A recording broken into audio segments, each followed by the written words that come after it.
Right now, somewhere in the world, a person is waking up from a nightmare, heart pounding, hands shaking, completely alone in the dark.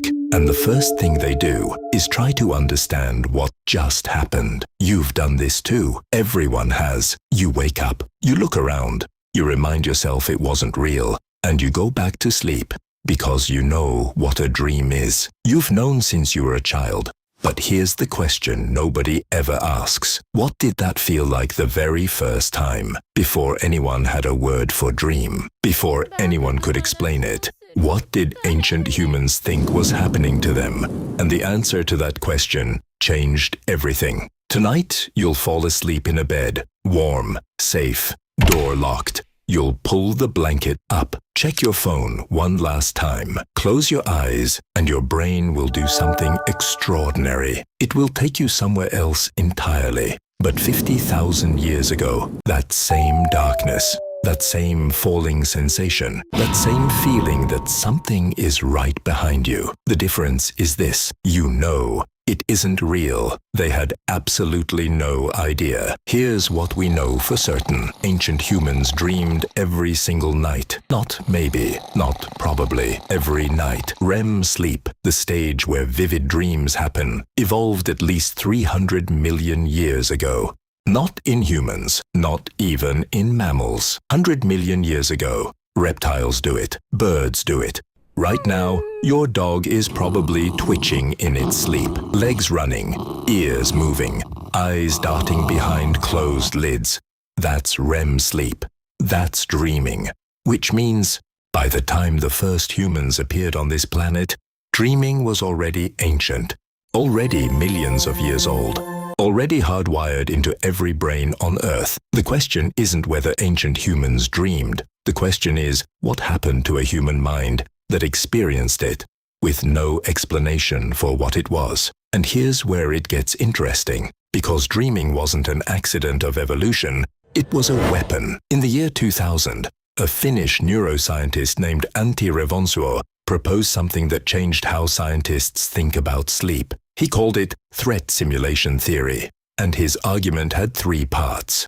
The first, look at what humans actually dream about: being chased, falling, attacked in the dark. These aren't random. These are threats. The second, your brain doesn't dream to entertain you. It dreams to train you. Every nightmare is a simulation, a rehearsal run while you're completely safe. The third, this system was built for a world nothing like yours. For you, those simulations are mostly outdated. You don't get chased by lions. You don't wake up to a predator at the cave entrance. But 50,000 years ago, every single threat your brain rehearsed at night was a threat that actually existed. The lion was real. The rival group was real. The flood, the fall, the ambush in the dark, all of it real. The people who dreamed most vividly, who woke up faster when the simulation turned dangerous, who rehearsed escape routes in their sleep, survived more often and passed that dreaming brain to their children. We are the descendants of the best dreamers in human history. And here's the strange part. That program is still running. Tonight, when you have a nightmare, when something chases you and your legs won't move, that's not your brain malfunctioning.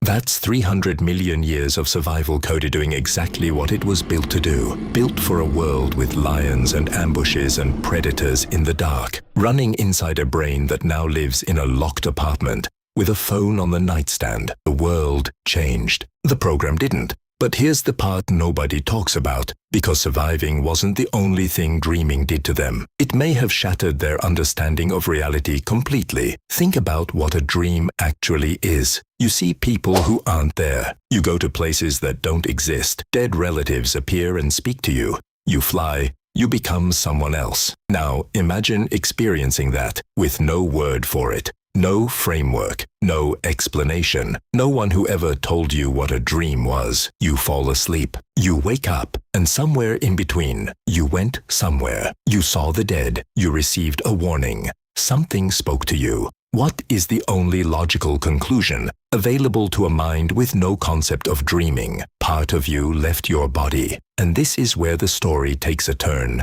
nobody expects. Because That idea that the mind leaves the body during sleep appears in every ancient culture on Earth. Every single one. The San people of southern Africa, the Aboriginal Australians, the earliest written records from ancient Mesopotamia. Different languages, different continents, different thousands of years apart. Same belief. The spirit travels while the body sleeps. That is not a coincidence. That is a pattern. And it almost certainly started the same way every time. Someone woke up from a vivid dream, shaking, confused, still half inside that other place, looked at the person next to them, and tried to explain what had just happened.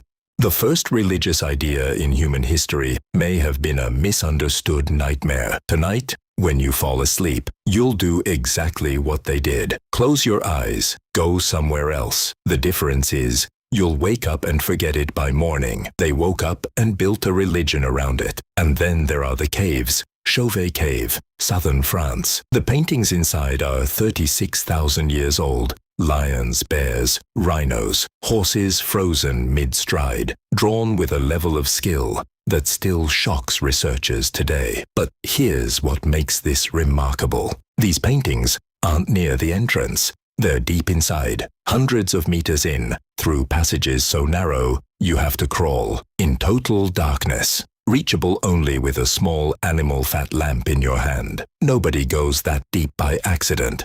In 2021, a team of Israeli researchers simulated what those torches did to the air inside those caves. Their finding was striking. In a narrow passage with a single torch burning, oxygen levels dropped below 18% in less than 15 minutes. 18% is the threshold for hypoxia, and hypoxia floods the brain with dopamine, which causes hallucinations, out-of-body experiences, visions that feel more real than waking life. Think about that. Those artists didn't crawl into the dark to paint. They crawled into the dark to see something, the same things they saw in their dreams, and then they painted them on the walls so the rest of the group could see too. The oldest art in human history, maybe the oldest dream journal ever made. Now, here's something that doesn't make sense until you think about it. The first dream we can actually read was recorded around 2500 BCE. A Sumerian king named Dumuzi, written in cuneiform on a clay tablet. But that dream wasn't being described for the first time. It was already being interpreted, already being taken seriously as a message from another world. Which means, by the time someone finally wrote it down, the idea of the meaningful dream was already thousands of years old, already ancient, already so deeply woven into human belief that nobody questioned it. Nobody asked where the idea came from, because to them, it had always been true. So, here's the full picture. Did ancient humans dream? Yes, every night, for hundreds of thousands of years. Before language was fully formed, before the first precise tool was shaped, before anyone crawled into the dark and painted the first animal on a cave wall, they closed their eyes, and their brain ran the simulation. It rehearsed the hunt they'd face tomorrow. It convinced them the dead could return. It drove them hundreds of meters underground to paint what they saw. And when they woke up, heart pounding, disoriented, still half inside that other place, they did something no other animal has ever done. They tried to understand it. Tonight, you'll close your eyes.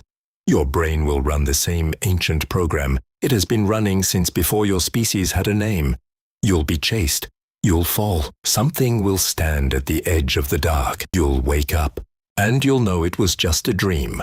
But for hundreds of thousands of years, nobody knew that. And everything they built trying to explain it, every god, every ritual, every painting on a cave wall deep underground, started exactly where you'll end up tonight. Eyes closed, heart pounding, wondering what just happened.